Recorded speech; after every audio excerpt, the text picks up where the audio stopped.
Hi, my name is Jim, and I would like to talk to you today about what I believe is the very best houseplant, and that's bromeliads. They're so lush, beautiful. They have so many different forms and colors year-round for you. Check out some of these examples. Here's a Quisnelia. It's curly, striped, and polka dotted. How do you get all that on one plant? I don't know, but it happens in bromeliads. Check out this urn plant. I've had this for several years, and it faithfully blooms every late winter for me. Now, the original plant dies back, but it produces pups that grow and mature over the summer and then bloom again in the winter. Check out some of these other varieties that actually have like tiger stripes on them. This is called popoki. It's a Hawaiian variety, and popoki means cat in Hawaiian. Check out skid marks. So interesting. And this really glows in a bright window. Here's an earth star with pink on it year round. You don't even need a bloom to have color here. As well as this juicy fruit, which also came from Hawaii. And when this is in a window, it glows like a beautiful deep red color. You can even do small ones and put them in glasses, like tillandsia. Tillandsia are great for like little glass bulbs and things, which you want to leave open so they don't cook in a window.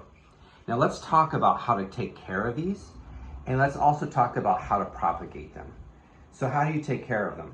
Well, that's one of the reasons why these are the best houseplant ever. They really require low care. You can take a vacation. Of course, keep in mind, one size doesn't fit all. Different people have different temperatures in their house. They have different humidities, blah, blah, blah, blah. But for me, I can be gone for weeks and these will survive without watering. So I don't need to be tied down. And yet they look so lush and so colorful, so tropical, so exotic.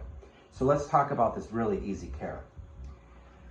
I, on most days, in the morning, will mist them with a little bit of distilled water. And the reason I use distilled water is I don't like the effects that chlorine, I believe it's the chlorine, has on my tillandsia. I also don't like to see deposits of minerals on the leaves. I think it looks unsightly. And so I use distilled water. You can use bottled water with a low mineral content. Just don't use anything that has really high minerals on it, or you're gonna start seeing spots on your leaves. And I believe, like I said, that the chlorine affects some of them as well. Rainwater would be perfect. Pond water, they would die for pond water. So anything like that. So anyway, most days I do water them. I keep them in a cactus mix, the actual soil, and in a rather small pot. Now, why do I use a cactus mix? Because bromeliads grow on the side of trees, houses, and other things. They're called epiphytes. And their roots are exposed to lots of air. But they also, most of them, not all of them, like the tillandsia can come from areas that can be drier, but most of them come from areas where they have frequent rainfall. So in spite of having lots of air at the roots, they also have plenty of moisture. And so by planting it in like a cactus mix, or maybe you could find a bromeliad mix, and in a small pot, they can dry out quickly, which they love. I then give them a little bit of moisture on most days, but not all. You can find out what works well for you. I just use a spray bottle like this. And watering them, it depends on the variety. And I'm gonna show you the trick right now. So a few days a week from say late February through September, I do throw a little food in the water, and I mean a little. Less is more, folks. And I've had the best results with Maxi. So I just put just a tiny pinch, seriously, just a tiny pinch in there. And do be careful with fertilizer. I probably should have been wearing gloves, but I'm gonna wash my hands after this. This has some natural ingredients, so there could be germs in there. Anyway, so then I just mix it up. And remember, I do this a couple times a week with fertilizer, but mostly I just use clean water. All right, so, and I just, if it has a cup to collect water, that is a sign to you that this variety likes to have water in there, and that's how it can survive long periods of time without being watered. You could go a couple weeks or so, depending on the environment, without watering it, and it wouldn't blink an eye.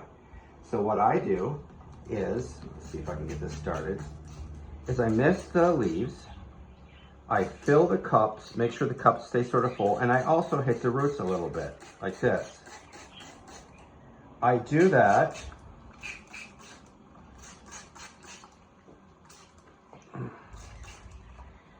if the soil is still wet. You do not need to moisten the soil. Like I said, they like lots of air circulation around the roots.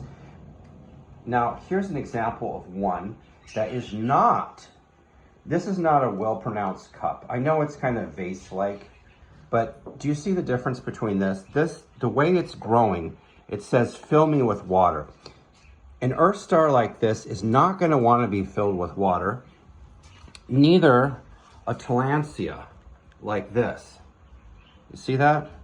That is not, you're not gonna wanna keep water sitting in there all the time, or it's gonna rot. You just moisten it. If there's a little bit in the crown, that's fine, that'll tide it over. But you do not wanna keep it constantly wet or it's going to rot. Notice I don't even have these planted in soil. I just kind of set them on the plant in the window, sorry there. So these ones that do not have a pronounced cup, like this earth star, again, you can just, while you're watering your other bromeliads, you can just shoot some in here like this. And these, because they don't have a cup, they're gonna want to have their soil a little bit more moist more often than the other varieties that have the cup for storage of water. All right, so as far as lighting, these love bright light. So I have them in the eastern window.